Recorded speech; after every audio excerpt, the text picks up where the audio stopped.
Hey everybody, welcome back to another episode of Last Christian.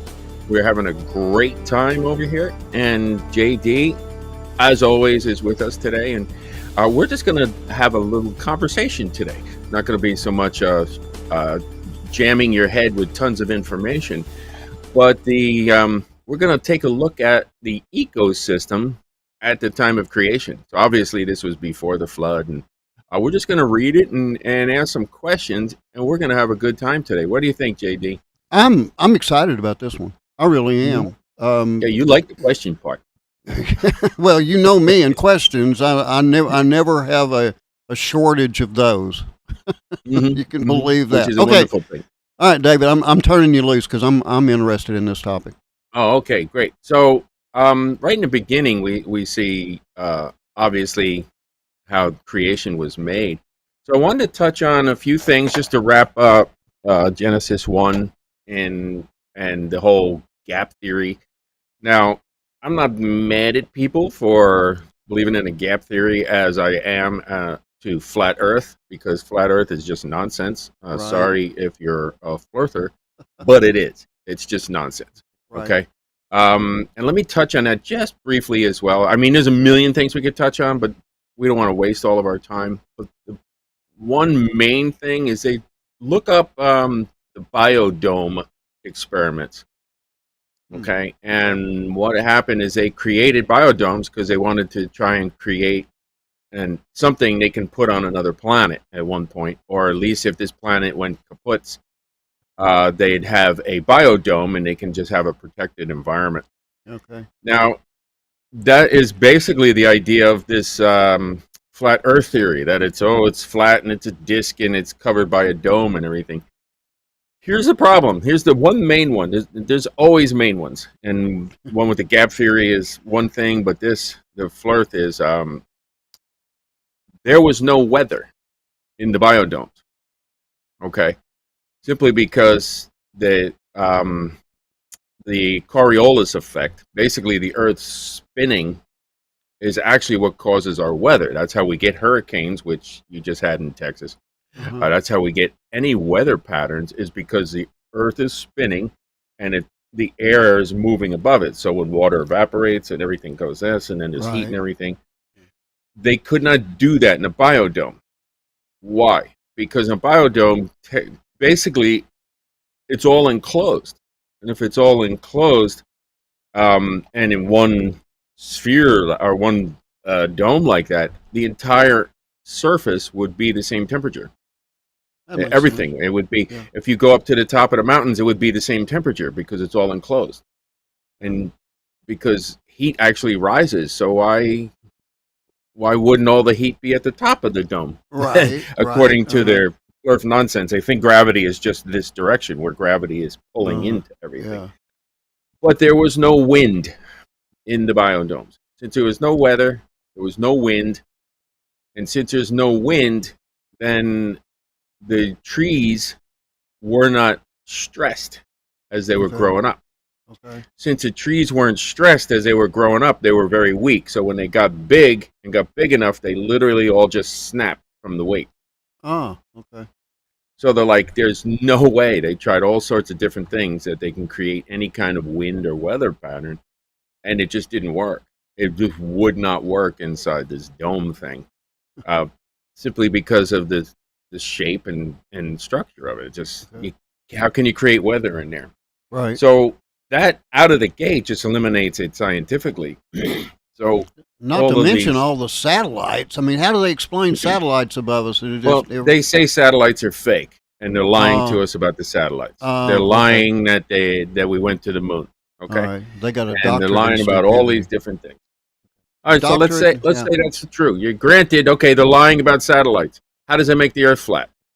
All right, they never went to the moon. Great, NASA lies. How does that make the Earth flat? Yeah. Yeah. To what end, and it just there's more and more crazy nonsense we can get to ever.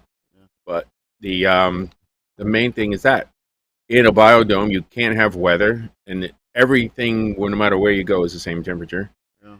And if you got this glowing, heat ball flying around at the top of this thing, how come all the heat from that glowing heat ball isn't stuck at the top. It's just a bunch of nonsense. But that's the biodome experiment. Yeah. Okay. But as far as the gap, I could see where they might be able to try and read into stuff, because our minds can't wrap around the fact that, okay, how did Satan fall in the midst of all this?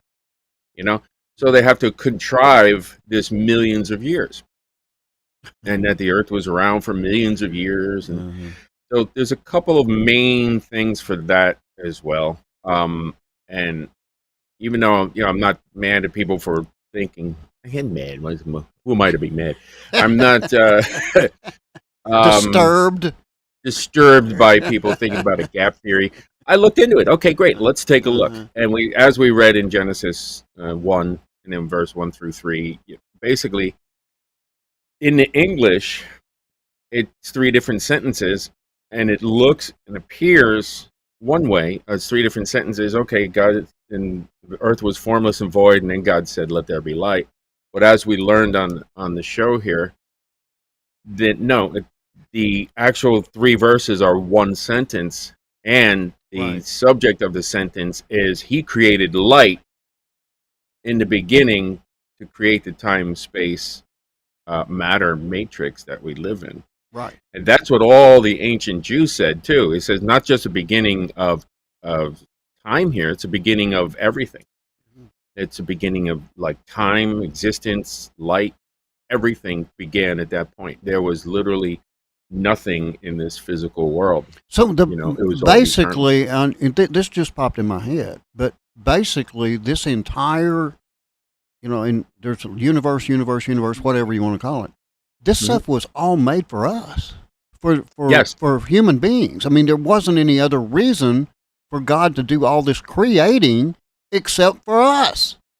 Exactly. That's right. Okay. Here's one of those moments where you just want to ding, hit yourself in the head and go, "Why didn't I think of that before?" But honestly, it's the first time I ever thought about it, and that's pretty impressive.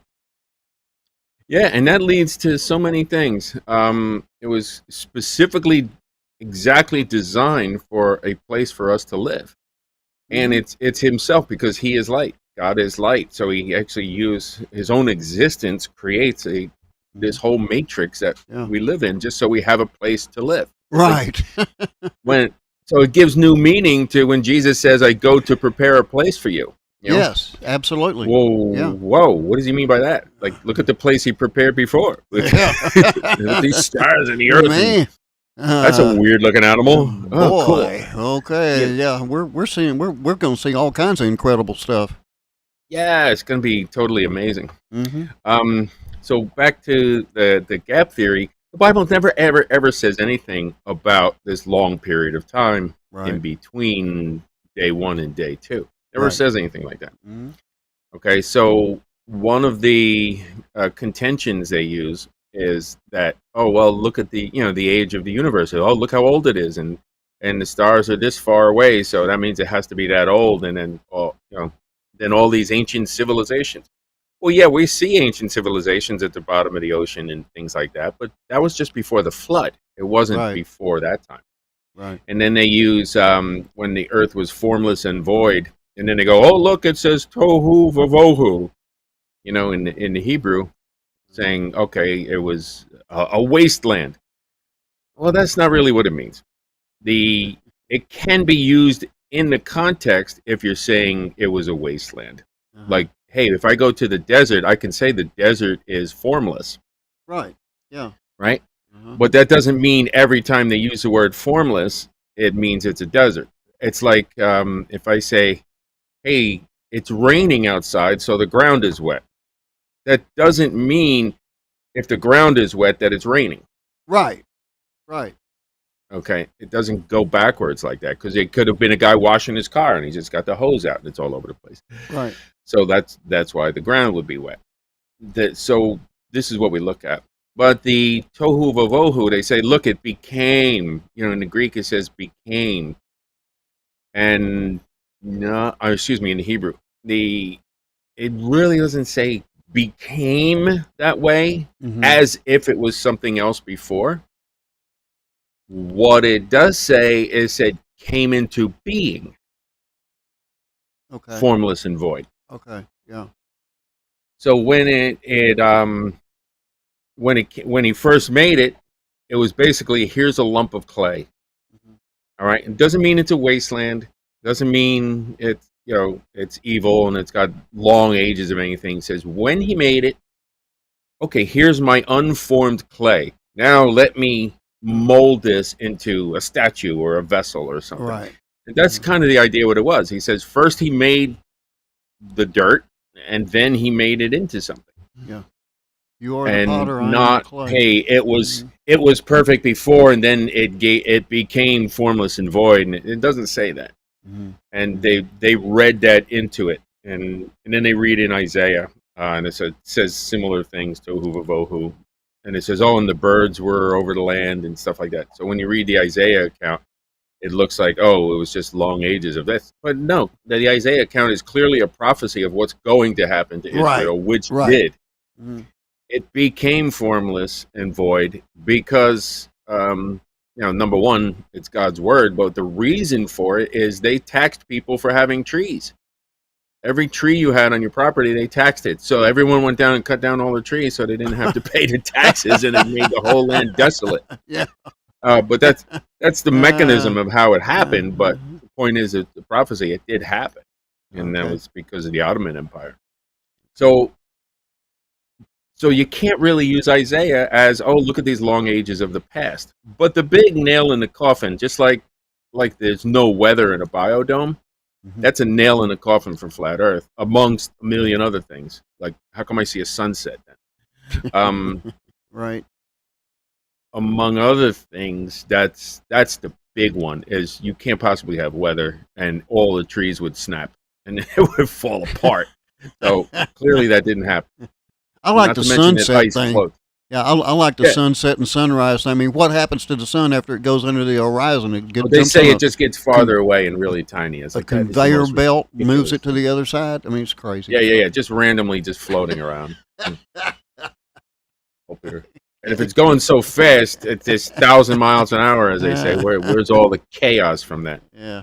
All right. The sun can be round, but the earth the nail in the coffin for the gap theory is they say, look how old the universe is with the stars and all that stuff. Except the stars were not made until day 4. Yeah. So if they weren't there, then even if you think there was a gap before that, there was no stars for billions of years. Come on. And then there was death before there was sin, because we didn't sin yet. Yeah. So I kind of lead people over to Jubilees. Jubilees is, as we know, the expanded version of Genesis. And in Jubilees chapter 2, it talks about the angels were created on day 1. So there you go. That's your gap. They must have been around for millions of years. Why? If he can make Adam and he could name the animals like instantly. Yeah. What makes you think that he had to have millions of years to have these angels around? No, he didn't. And it says, the angels watched him lay the foundation of the earth. Yeah, well, if you look at it, it's day 3 that he lays out the land. Right. Okay. He said, okay, now out of the midst of this water, let land appear, dry land appear. So that's laying the foundations of the earth. So if they were made on day 1, they could watch that on day 3 and then rejoice. Yay. Yeah. So, but that the big nail, like I said, in that is the stars weren't even made until day 4. Yeah. So that's that. So what was the ecosystem like before the flood?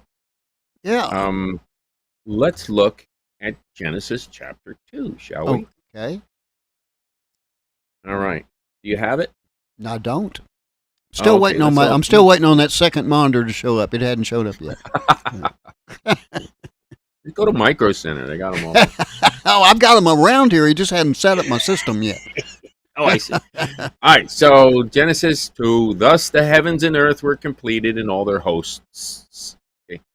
And some people think, oh, look, here's the recreation too in Genesis chapter 2. No. The Hebrew style of writing is called it's the twofold report. So they'll give the synopsis. Okay, here's day 1, this happened, day 2, this happened, blah, blah, blah. And then to go back and revisit it. Okay, now let's look at day 1 again. All right, so everything was boom, and everything was here. So it's a revisit of the same narrative. Okay. And as a side note, Revelation is the same way. So yes, while it's chronological, it does back up and revisit the narrative, which is why we see multiple iterations of 7 judgments coming out. Because it's just going back and telling the story from another point of view. So that's interesting. When if and when we ever get to Revelation, we're going to be going long before that. I'm just taking a wild guess. Jump around and go there I'm taking a wild guess, Hero. Yeah. So maybe we'll do that someday. Maybe people getting tired of Genesis. It's been 84 years on Genesis. Can we move on? Well, it's big. I don't want to miss anything. No. Genesis chapter 2. Thus the heavens and the earth were completed and all their hosts. So that's the stars and planets and stuff. By the 7th day, God completed his work which he had done, and he rested on the 7th day from all the work which he has done. And we spoke about that on the Sabbath. What is the Sabbath? Yeah. God blessed the 7th day and sanctified it, because in it he rested from all his work which God had created and made. Yeah. All right, so that sanctified is the word like set apart. It's kadesh. And it's to pronounce clean, to set apart, make it holy, things like that. So, okay, this one's different. This is a different day, basically. And people say, oh, it's a Jewish, it's a Jewish thing, the Sabbath. Well, technically, no. It's God's thing. It's right from the beginning. Right. And so, last I checked, every single human descended from Adam. Amen. Except the Jews were given the command to keep it because the people were not keeping it. And he's like, all right, I'm going to set the Jews apart, and then I'm going to make sure that they have the rules to keep this, because they were supposed to set all the rules and show the world that you can't keep all these rules. That's why we need the Messiah. Okay. And that's one of them. But here it is. It's God's day. So this is the account of the heavens and earth when they were created in the day the Lord made the heaven and the earth. Okay, so here we go. Now, no shrub of the field was yet in the earth, and no plant of the field had yet sprouted. That's interesting. Yeah. Okay. And this is in Jubilees, right? Not Genesis, but in Jubilees. No, I'm in Genesis chapter 2. Oh, you're in Genesis. Okay. All right. Well, I missed that. Okay, go ahead. Yeah. I said this is where we started reading. Well, I think we missed that. Yeah, I know we did. Now, I missed it. Because we kind of get this idea. Okay, he made Adam fully mature on day 1. Yeah. Right. And we know definitively that the chicken came first. Right. Because an eggshell can only be made inside of a bird. Not to mention, it's got to be a good temperature, and everything's got to be just right, and all that. But I mean, it just makes sense the chicken was first. Go ahead. Yeah, so a shell, that any kind of a shell in the bird is just it cannot be produced outside the body. So, yeah, the chicken was first, and then he came by in the chicken event. Yeah, Genesis, which is what Jesus said. Jerusalem, Jerusalem. There's those chickens again. They're all over the Bible. All over. So, no shrub of the field. So we think, well, all these trees were just made, boop, and all the plants, everything was made, bing, bing, yes, bing, that's bing. How I envisioned it. Yeah, that's exactly how I envisioned it. Just like that's what we thought, too. Yeah. You just made it, and there it was. Right. That's not what it says. Verse 5, and now no shrub of the field was yet in the earth, and no plant of the field had yet sprouted. Okay. Oh, okay, so it started out, and it was just kind of dirt, and nothing really grew up yet. Right. For the Lord had not sent rain upon the earth, but there was no man to cultivate the ground. All right, so there's no rain. All right. So was it super dry? Probably not. I mean, it started out as water, and he just made the dry land appear. It was probably just like a nice spring day, like we think today. But here's the deal. No rain was sent upon the earth, and there was no man to cultivate the ground. So in verse 6, it said, but a mist used to rise up from the earth and water the whole surface of the ground. That's interesting. Yeah. So it didn't rain. What happened was the ecosystem was so perfect, water just rose up. Now, excuse me. There's several ways that we can think of that this might happen. So I want to surmise about those. Okay. Carl Baugh actually did a Baugh, old guy, and he did this back in the 80s. I remember getting the VHS tapes on this stuff, wearing them out and copying them for all my friends. Remember copying VHS tapes? Oh, I sure do. Yeah, that was a pain. That was funny. I used to do that because I did stock market, technical analysis. I did a whole course on technical analysis back in the 90s, and I remember I create, videoed everything. Yeah. And then I'd have to, every time someone bought a set, I'd have to copy the whole set. Yeah. And then on these VHS tapes, and then print my labels up and put them out. And it's like, what a pain. So it's so much easier today. Here's your Dropbox link, Right. Boom. Then 9/11 came, and that ended that. Mm-hmm. Because no one bought anything after that. No one came to class for stock trading after that. None. Didn't even buy any books. Had a nice book out. So, but here we go. There was no rain, and no man to cultivate the ground, but the mist went up in the middle. So Carl Baugh actually created a whole thing, and he was a scientist, and still is.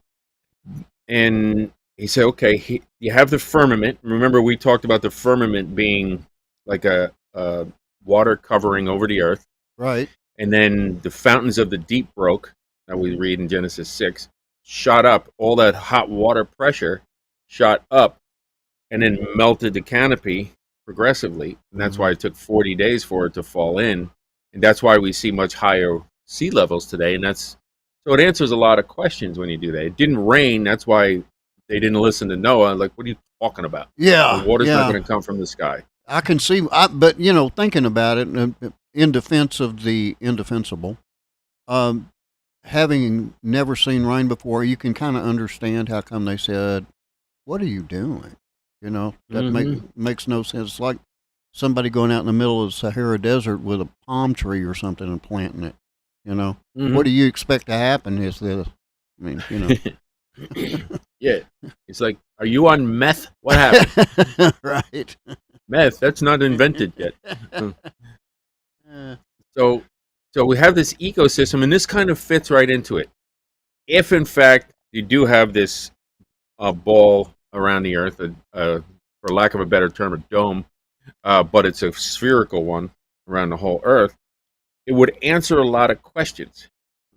Well, how did it rain? Well, it didn't rain. There was a mist that went up from underground. Well, how'd that happen? Because of a number of reasons. Number one, we see before the flood, it was all confined, and you just saw that it was hot, so it compressed, and then those hot air shot up. Right. So now it's warmer under there, and that would cause the water to start to evaporate.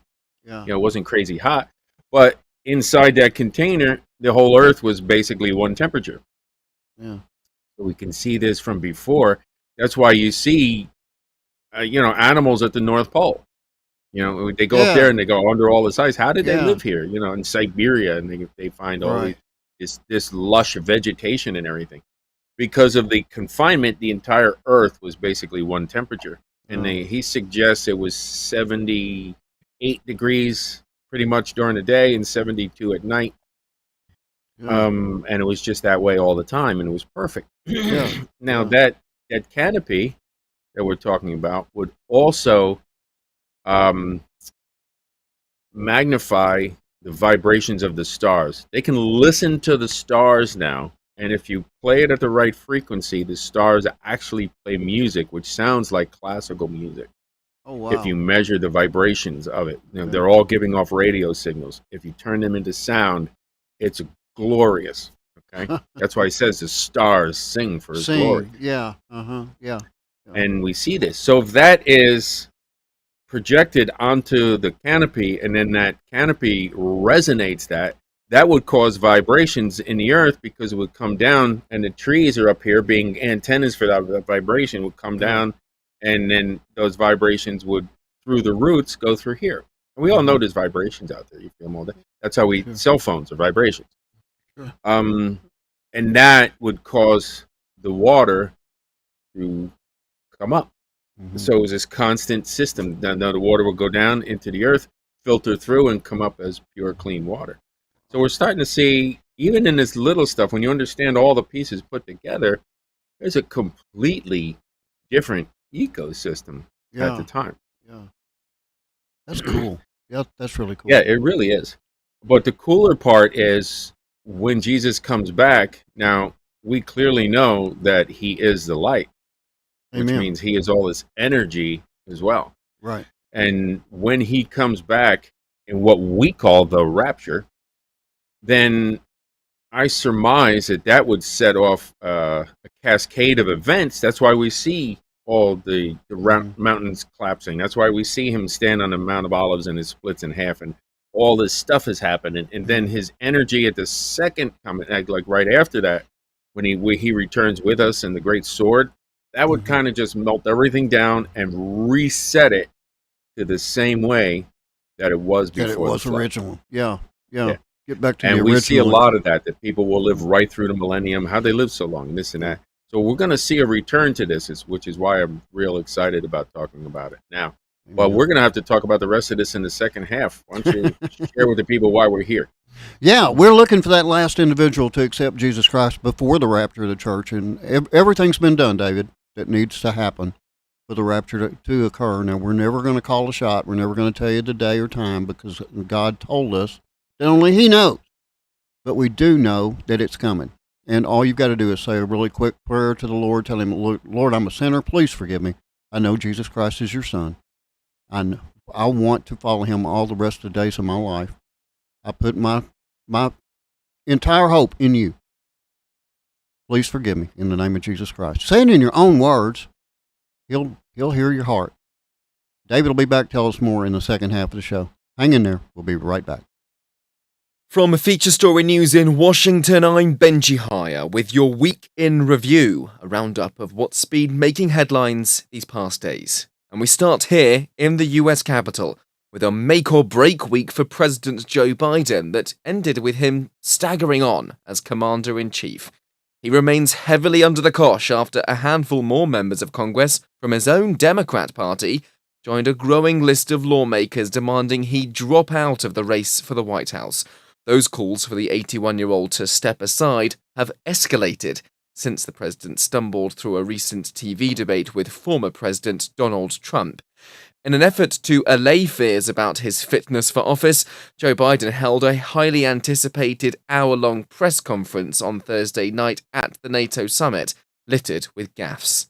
Simon Marks reports. President Biden dominated headlines here for all the wrong reasons. Wrapping up the NATO summit, he welcomed Ukrainian President Volodymyr Zelensky to the stage. Now I want to hand it over to the President of Ukraine, who has as much courage as he has determination. Ladies and gentlemen, President Putin. He quickly corrected that mistake, but the damage was done. And then at a press conference later, he was asked if he had full confidence in his Vice President, Kamala Harris. I wouldn't have picked Vice President Trump to be Vice President, but I think she was not qualified to be President. He did not correct that faux pas. At the press conference, he demonstrated fluency in policy issues, particularly international affairs. Trump, who will officially become the Republican candidate at the end of next week's party convention in Milwaukee, will be delighted that Biden is politically wounded, but not out of the race yet. At NATO's 75th anniversary summit, member states promised Ukraine an irreversible path to join the alliance. There's no formal timeline for when the war-torn nation would be able to become part of the pact. But NATO's commitment for the time being does come with the pledge of billions of dollars of new weaponry. Nick Harper with the details. Over the next year, NATO countries will roll out more than $43 billion to Ukraine, along with F-16 fighter jets for the first time and new air defences. NATO Secretary-General Jens Stoltenberg said that this was not about charity, but rather that bolstering Ukraine against Russia was about the security of the whole of Europe. NATO members will also create a command centre outside of the embattled country to train Ukrainian forces. China has also been heavily criticised for aiding Russia with support and weaponry, with NATO labelling Beijing a decisive enabler of Moscow's war effort. This coming just days after Russian strikes killed dozens in a children's hospital in Ukraine's capital, Kyiv. From bureaus worldwide, this is Feature Story News. I'm Benji Haya in Washington. That was your Week in Review. Hi guys, we are back, and I know you're excited because you want to continue to talk about the ecosystem before the flood and even at the time of creation. And we were talking about the mist of the ground and what it looked like actually at the time of creation, but more importantly, that's what it's going to go back to. Because honestly, okay, great, it was like that before the flood. So what? So you're saying that everything is going to be restored to the original. Is Yeah. that okay? All right. I'm Yeah, just, we can see that when you look at all the. We can get into on other shows, but today we're just taking an overview. okay. But if you Okay. look at Ezekiel and you look at Isaiah, and you can see what it talked about and what it's going to be like when Jesus returns, Yeah. then you start to get this picture of, it looks like it's going to go back. The wolf will Yeah. lie down with the lamb, and the lion will eat Yeah. grass like an ox. Yeah, Well, that's I what it mean, was here. Yeah, I've seen the readings from like Revelation and all that, that describe everything. But I never really thought about it as going back to the original, but that makes sense too. Yeah. And there's obviously it's real easy for him to do that. But I think it's because his appearing, because of his glory, that when he comes back as the Son of Man, resurrected and inherited, and had already opened the scroll, so now he's taking ownership of everything. Because it was remember the contract, the marriage contract includes not only will he pay for us and he redeemed us, not only do we have everything he have, but the stuff he gave us, he redeemed it. So he gave us title deed over the earth and all of creation because he made it for us. We talked about that earlier, the time-space matrix.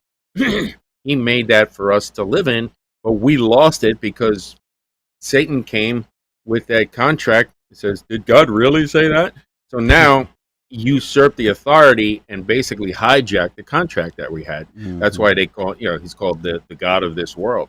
And that's why he was able to offer Jesus, hey, you see all these kingdoms and the mountains and all this cool stuff? Yeah. He says, I'll let you have that if you just bow down and worship me. And he's like, no, we're going to go ahead and pay off that sin debt. And we're going to reclaim that title deed to the earth. Yeah. And that's what it is in Genesis, Revelation in 5 and 6. He talks about the scroll, and that he's the only one worthy to open the scroll. Right. So you see that whole scenario play out, and then all the judgment comes down because he paid it off.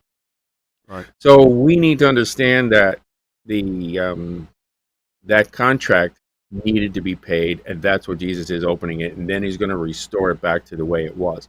Now, man will still be sinful at that point, but the idea there is that man had ruled himself for 6,000 years, and clearly it hasn't worked out because man is corrupt, and every time you do it, this power-hungry nonsense takes over, as like we see today in every government of the world. Yeah. So there is really no righteous one. But he's going to rule and demonstrate that because, again, he's a just God. So he can't just come out and say, okay, that's all wrong, too bad for you, you're out. No, there has to be a demonstration of a righteous government. So that's what he is. The earth will rest on the seventh day, the 7,000-year period. The earth will rest, okay? So when he comes back during the 7-year period, initially at the rapture, and then we're going to see aliens in a minute. We'll go there. They're going to, that that's going to set a course of events into play that we're starting to see now, and the earth is going to reel like a drunkard because it started. And then when he comes back, woof, okay, he cleans it all back up. And then we're going to see the wolf lie down with the lamb, and we're going to see the lion eat grass like an ox, and we're going to see all this glorious stuff that it talks about because he is ruling and reigning. Right. In perfection over the earth. And it says that it will be a baby who dies at 100, and it's because of his sin, basically.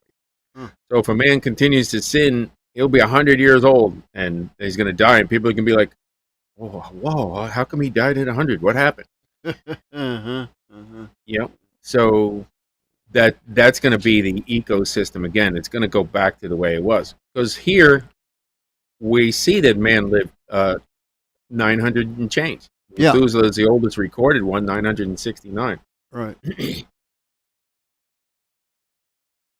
So, and there's a reason for that as well. Because he says, in the day that you eat the fruit, you shall surely die. Yeah. So that has a lot of meaning to it. Yes. Number one is, we died like spiritually at that very moment, because now you've sinned against God, and then what it appears to be is that all of a sudden they could see their nakedness. What does that mean? Well, how come you couldn't see it before? What's the difference? So I surmise that we had a glow around us, which is like a robe, and it covered us. We glow just like Jesus glows, right? Okay. We see him and he glows in the dark. Well, we're made in his image. We probably had a glow that surrounded us and didn't reveal our nakedness. And then after the fall, Adam and Eve ate the fruit, and then they could say, oh, they're naked, and they tried to cover themselves up. And we see that picture of them trying to do it with fig leaves and stuff. Right. So they're trying to, their own works cover up the sin that they had. And God comes and says, no, it's going to require blood sacrifice. So that's why he had to kill animals. He said, listen, you see this blood that was shed? That is to cover up your nakedness.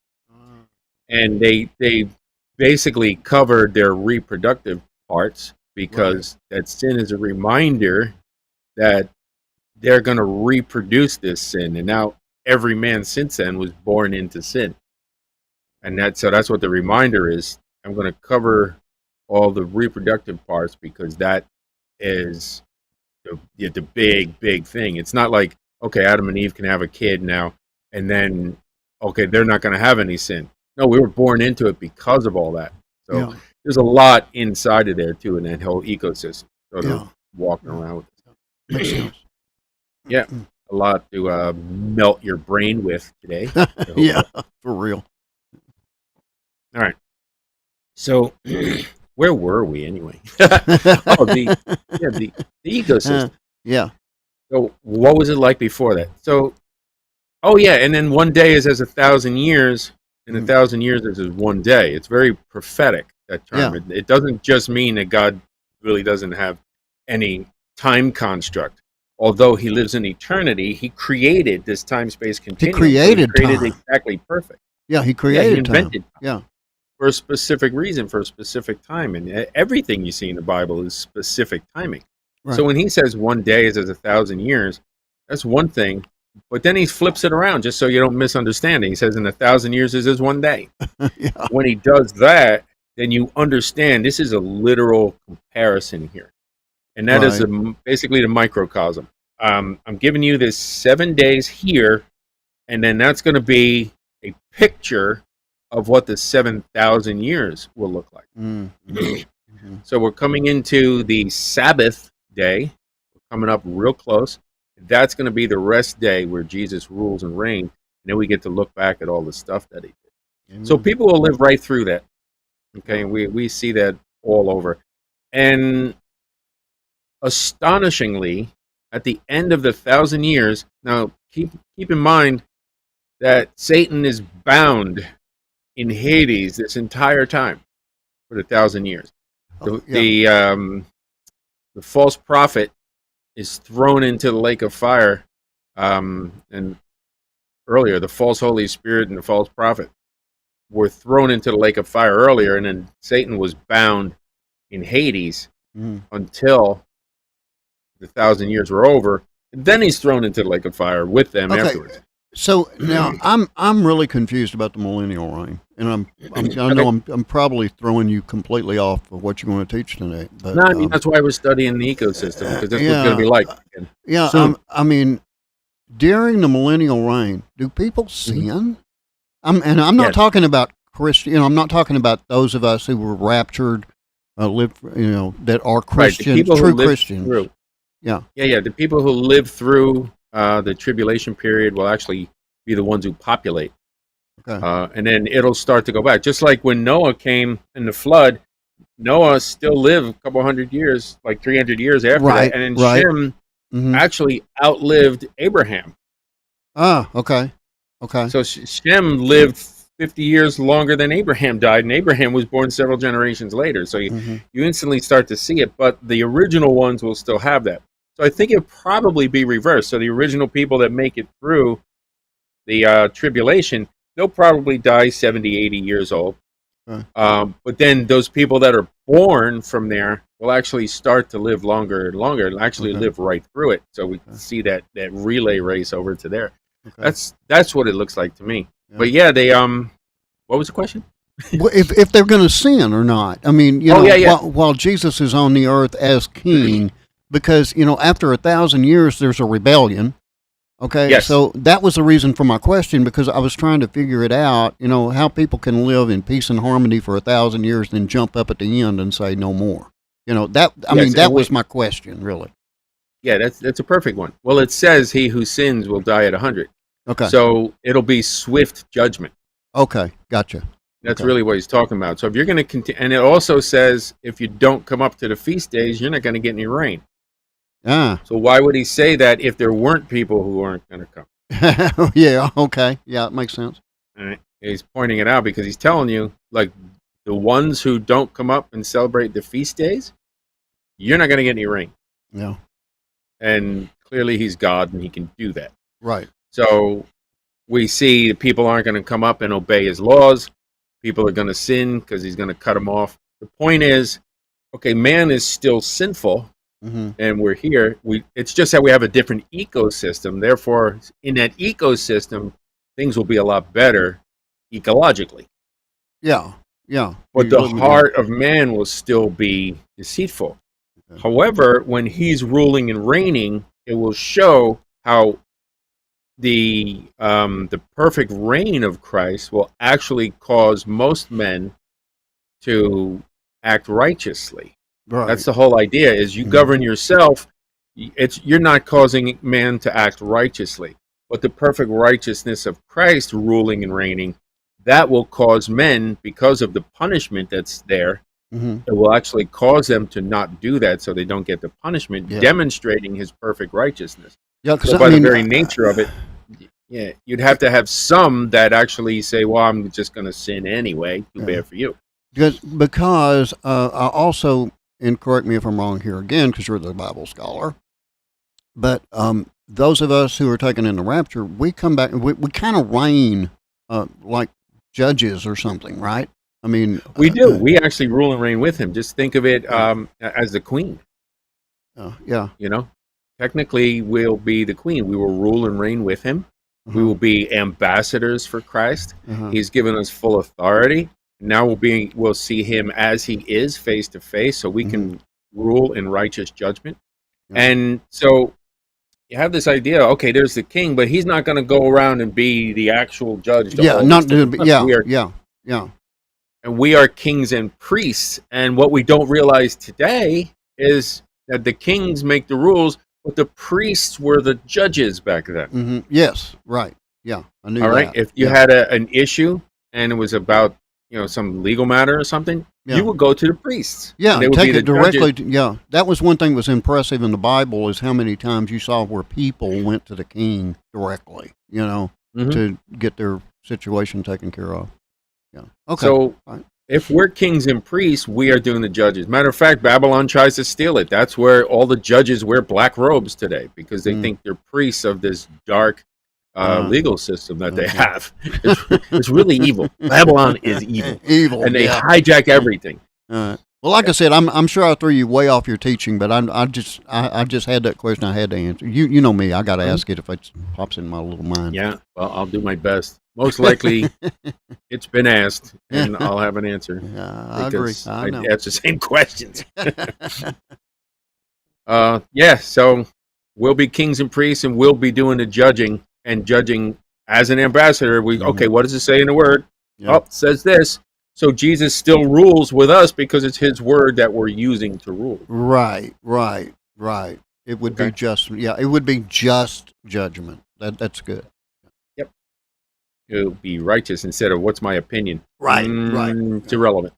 Like does it say right here in the word? That's why we're his ambassadors and queens, and we're kings and priests. All this different stuff that we really can't fathom the fullness of it just yet. No, I can't. It's going to be fun, and then the weird thing, astonishingly weird, is at the end of all that, when they're watching him rule in righteousness and they still rebel. Yeah, that's insane. Yeah. And I guess it's the same as the angels. The angels are standing there. They watched him create everything. Look at he's making the land now. And look, he's making plants. Look. And then they turn against him. What's the matter with you? These fallen angels. It's like you're looking at him, right? In the throne of glory. Yeah, and the you're limitations. Like, nah, Satan's better. Yeah. What? I know, it's mind blowing. I don't get it. But again, in his righteousness, if he didn't allow that opportunity, what kind of love is that? Mm-hmm. Yeah, that's what people don't understand. Yeah, so he had to do that to prove his perfect love for us. But on the other hand, but he knew it was going to happen. Okay, if I do that, then this is going to happen, and some people will reject. Yeah. But then that's good. Then it gives the analogy of putting gold through the fire to purify it. Okay, let's heat it up again and get some more to draw us out. There you go. So here we are. Welcome. All right. What you want to be is pure gold, and don't be that crap part that burns up and gets thrown out. Yeah, for real. All right. So that's a little bit of an overview there. Let's go into verse 10, chapter 2, verse 10 in Genesis. Okay. All right. Now a river flowed out of Eden to water the garden, and from there it divided and became 4 rivers. Well, that's interesting because it says that earlier, let's take it one by one, right? Okay. There was a mist that went up and watered the whole ground. So God planted a garden in the east towards Eden. That's in verse 8. And there he placed the man who he had formed. All right, so he made stuff over the whole earth. Yeah. Okay, nothing started to sprout up yet. But now he says, okay, let me put man over here. So I imagine by now it might be, because I've grown some plants, and overnight they've come up pretty fast. So if this crappy ecosystem, they might have come up pretty fast too. But clearly, right at the very beginning, nothing had sprouted. Yeah. So how fast did it sprout? Because the animals are, 4 days later. Yeah, would have been quick. It would have been quick. Have to be quick. And then he planted a garden toward the east. So let's look at that in verse 8. Okay. So he planted a garden. Does that mean that he took all these sprouts and he said, made a special place? This is really interesting. Yeah. So it's like a new garden. It's not just like, hey, there's random stuff, all over the planet. It's like he made a special garden, and he put the special trees. And just like we saw, there's I think 25 trees that are mentioned throughout the Bible. Uh-huh. I think it's 25. All of them are encoded in the passage in Genesis 1:29, where he's talking about, he's made all the plants. Every tree that's in the Bible is encoded in there with equal list and letter space. I finally woke up, David, and realized that I could get my phone and look at Bible scripture. Okay. Yes, welcome to the duh 21st moment. century. Okay. So anyway, I'm looking here in verse 8, and it said, "Out of the ground the Lord made every tree grow that is pleasant to the sight and good for food." So is that the extent of the tree growth at this point? Yeah, in 28 and 29, it's funny. It's just two little sentences there. Okay. But all the trees are encoded right in that one little thing, and you don't really see them anywhere else. Okay. Okay. All right. So I the had odds to are- ask. You know me. I got to ask my stupid questions. Okay, go ahead. So what are the odds of that? Like, all the trees are encoded right where he's talking about he made all the trees. Right. Astronomical and- again. Yeah. Mhm. Yeah. Moses just wrote it out of his head. Sure he did. And then caused all the exact letter distances. Yeah. So, again, we can definitively prove, in my mind at least, that the Torah was dictated letter by letter to Moses. Absolutely. No doubt. Okay? Because even the misspellings are there on purpose to demonstrate some of the stuff in all the hidden codes. So why is this misspelled? Because. So, and Moses didn't misspell it on purpose, because how would he know? Yeah. And here's the one thing, like, we'll get to see it a little bit later when we're in Genesis, but it talks about, the lineage and how the kings will come. But you have Rahab, and then Ruth, and then Boaz, and Jesse, and David, and I think that's it. But they're all listed in chronological order, hundreds of years before they were even born.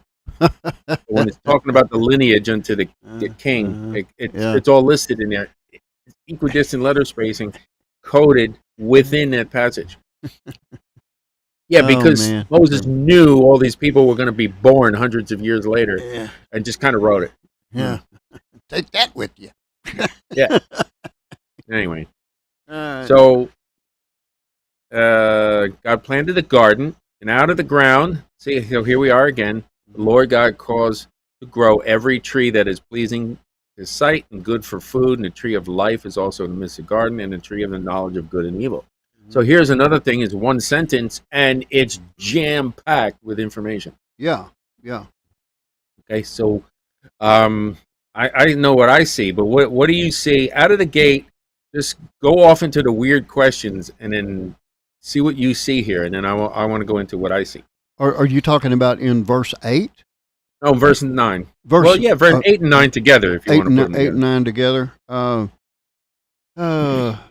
Well, I mean, obviously, the first thing that comes to my mind is he planted the garden, okay, and he had to put man there to actually do something with it, till the ground and all that kind of stuff. That's what I get out of verse 8. Okay. Out of verse 9, okay, let's see.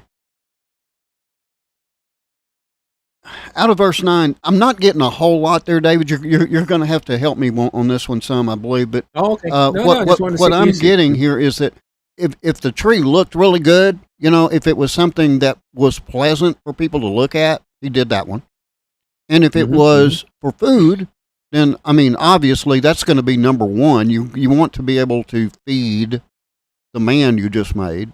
And initially, anyway, again, correct me if I'm wrong, he wasn't eating animal flesh. He was eating plants. Correct. Okay? So you're going to have the food. And then there's the big temptation, the last part. Okay?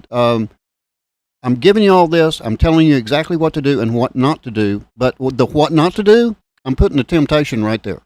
So you're going to, at some point, you're going to have to make a decision. And now, why that bell didn't ring, it wouldn't have rung with me either, I'm sure. But why that didn't ring a bell, like, okay, if we do that, that's a bad thing, so let's not even consider it. I don't know. They listen to a serpent. Okay, that's what I get out of it. I know I missed a lot. What I missed? Oh, no, that's good. That's some stuff that I didn't get, so I missed that. Well, we see that he did plant the garden, so it was a special place in verse 8. Okay. And it was toward the east. Mm-hmm. Okay, Yeah. so, all right, so the east of what? Where did he start? I mean, it's brand new. The east of Yeah. what? Right. So right. there's got to be more to the word east. Yeah. All right, we're Okay. we will explore that in future episodes, but it's not just, hey, it just happens to be to the east. There's a reason it's in the east, and it does have to do with a spherical earth, because that's where the sun rises, by the way. And Okay. that's where the word actually comes from. The word east talks about, the sun rising. Mm. So it's a globe, people. And then out of the ground, the Lord God caused every tree to grow. So that just brings us back to no shrub in verse 5. Mhm. No shrub was yet in the earth, and no plant had sprouted. Okay, so he caused it out of the ground to grow here. So I kind of see that too. And every tree that is pleasing in sight and good for food. Mhm. And the tree of life was in there. So he specializes to do two trees. Tree of Yeah. life and the tree of the knowledge of good and evil. Yeah. How come it's only the knowledge of good and evil that we're not allowed to eat from? And Well, why that's, is that's it your not sin. forbidden to eat the tree of life? Yeah. Well, okay. I'll give you my Okay. idea. Okay. Yep. The tree of good and evil, that is what he knew that Adam and Eve were going to partake of, and that is the origin of sin right there. Mhm. But if he had also eaten of the tree of life, then you won't die. Mm. So if you ate of the good and evil first, and then the tree of life second, you don't die, but you can never go to heaven, or you never. I mean, I don't know Yeah. what would have happened. I mean, Well, that's basically, how you're stuck in eternity. Yeah. Yeah, that's Because how I death means interpret that. separation. Yeah. Yeah. Okay. All right. You That heard mine. means, Now tell me what really happens. Okay. Go ahead. No. That's good. That's good stuff. So death means separation. So when you die, you're just separated from your body. Mm-hmm. That doesn't mean you cease to exist, though. That's not what it means. Yeah. So when you see the tree of life, they were allowed to eat it. I would surmise that they probably did eat it all the time. Okay. Okay. Okay. The tree of life, because it's just, hey, this is the tree of life. It's eternity. We're here. This is awesome. And then the tree of the knowledge of good and evil. Now that, according to Jubilees, was exactly 7 years later that this happened. It's like, well, why aren't you eating this tree?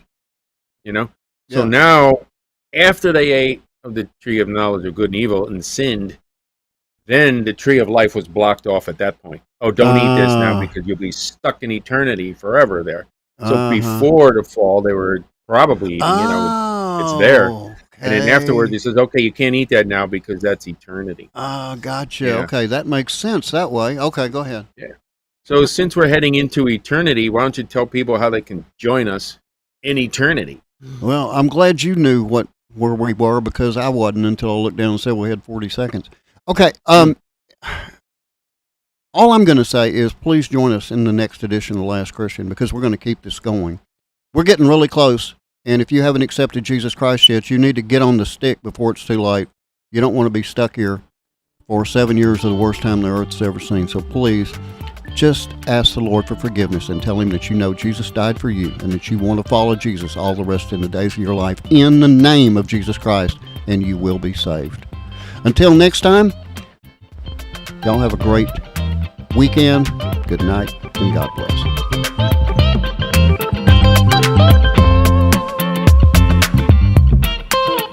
Thanks again for joining us today for The Last Christian Radio Show. And be sure to tune in every Tuesday, Thursday, and Saturday right here and at www.lastchristian.net.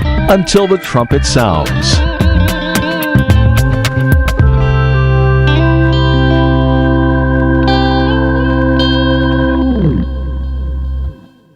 Some people won't give you the real talk on drugs, but it's time we know the facts. Fentanyl is killing people. It's a powerful opioid, often made illegally and commonly mixed with illicit drugs. It can even be pressed into counterfeit pills that resemble prescription medications. Just 2 milligrams, about the size of a few grains of sand, can potentially be lethal. This isn't an ad to scare you. But it is an ad to make you think twice. Get the facts. Go to realdealonfentanyl.com. This message is brought to you by the Ad Council.